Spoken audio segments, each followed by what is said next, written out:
नहीं, देखिए, उस यात्रा का पूरा प्रभाव, भले ही राहुल गांधी इसको गैर राजनीतिक यात्रा कह रहे हैं, बड़ी अच्छी चीज है और वो एक बड़े उद्देश्य को लेकर चल रहे हैं, लेकिन इस यात्रा का प्रभाव पड़ रहा है गुजरात के ऊपर और डंके की चोट पे पड़ रहा है।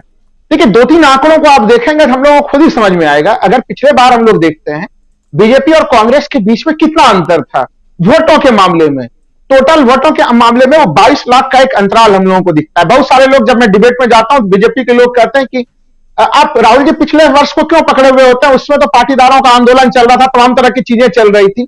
मैं तो सवाल पूछता हूं राजीव जी कि भाई, पाटीदार आंदोलन के कुछ नेताओं का आपने शामिल कर लिया, क्या उनकी समस्या हल हो गई? वो समस्या तो उसी जगह पे, जो जो मूल मुद्दे थे वो उसी जगह पे कायम है। किसानों को आपने आश्वासन दिया था, एक कमेटी भी बनी थी राजीव जी, वो कमेटी कहां पे है, क्या हुआ नहीं हुआ? जो आश्वासन दिया गया था, एक भी आश्वासन पूरे नहीं किए गए। तो आप ना तो खेती किसानी के मामले पे गंभीर हैं। गुजरात वो राज्य है जहां पे कि एक तरह से जो प्रत्येक दिन का जो राष्ट्रीय मानक है 330 रुपया दिहाड़ी का प्रत्येक दिन का, गुजरात में 220 रुपया मिल रहा है। वो आप सोच के देखिए कि जो गुजरात, जो कि डबल इंजन के सरकार का प्रयोगशाला है, वहां पे यह दिहाड़ी मजदूरों की स्थिति, मतलब देश में सब कम दिहाड़ी मजदूरी मिलने वाले जगहों पे खड़ा है। तो मैं कह रहा था कि जो 2017 के इलेक्शंस थे, उस बार केवल कांग्रेस और बीजेपी के बीच में 22 लाख वोटर का अंतराल था। अब अगर मैं इलेक्शन कमीशन के एक दूसरा आंकड़े को लेता हूं कि जो युवा वोट, एक तरह से जो 18 से 30 वर्ष के जो वोटर है वहां पे, उनकी संख्या जो है कि 1 करोड़ 14 लाख है इलेक्शन कमीशन के वेबसाइट के अनुसार ही।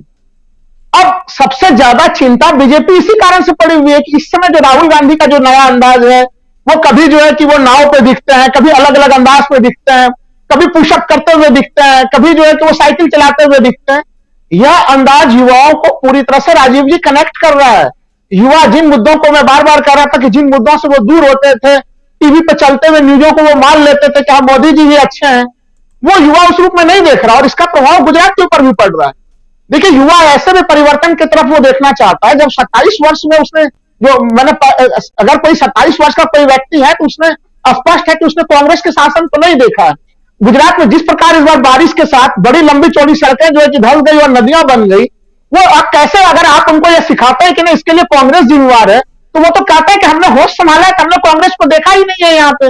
जब देखा नहीं है तो उसकी जिम्मेवारी कैसे दे दी जाए? वहां पर स्वास्थ्य सेवाएं नहीं है तो उन युवाओं को कैसे समझाया जाए कि इसके लिए कांग्रेस को जिम्मेदार मान लिया जाए? तभी मोदी जी को कहना पड़ता है कि नहीं, अपने पिताजी से पूछो, अपने दादाजी से पूछो कि काम कैसे होगा। तो वो युवा कहते हैं कि भाई हमें अपने आंखों से तो नहीं दिख पा रहा है। तो वो युवा बड़े एक तरह से सिरदर्द की स्थिति में, अगर औसतन उसको प्रत्येक विधानसभा वाइज बांटे तो वो संख्या 60,000 के आसपास की संख्या आती है राजीव जी।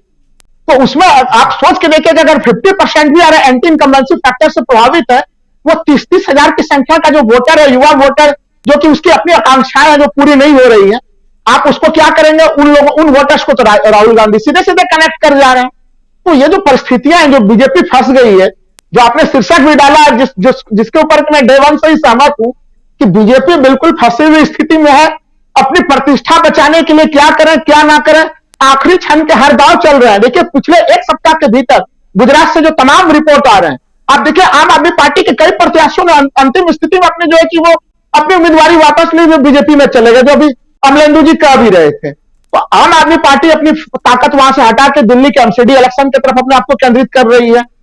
और जो चुनाव, जो त्रिपक्षीय जबरन बनाने का प्रयास हो रहा था, वो अधिकांशतः द्विपक्षीय चुनाव हो रहे हैं। तो ये स्थितियां बीजेपी को समझ में नहीं आ रहा है कि आखिर क्या किया जाए। तो वो उनके पास ध्रुवीकरण के चंद गिने पुने पुराने फॉर्मूले हैं, वो उसी को प्रयोग करने में कहीं कहीं से लगे हुए हैं। उनके पास दूसरा कोई रास्ता नहीं है। गाड़ी उनकी मझधार में अभी भी फंसी हुई है। और मैं प्रथम चरण के चुनाव के संदर्भ में कह रहा हूं, जिसके लिए कि 1 तारीख को चुनाव होने हैं। तो लगातार हाल के समय में बहुत तेजी से कहीं न कहीं आप तमाम जो गोदी मीडिया के जो सर्वे हैं, देखिए वो भी मान रहे हैं कि अगर 49% पिछले बार का वोट शेयर था, वो लोग भी मान रहे हैं कि कम से कम इस बार 45% का वोट शेयर वो मान रहे हैं। तो अगर वो 45% मान रहा है वोट शेयर, तो समझ सकते हैं कि रियल स्थिति क्या बनी हुई है। तो इसलिए गुजरात में प्रधानमंत्री जी चाहे जितना भी प्रयास करें, लेकिन कांग्रेस ने एक बड़ी चुनौती वहां पे खड़ी करके रखी हुई है। जी, कांग्रेस ने एक बहुत बड़ी चुनौती खड़ी करके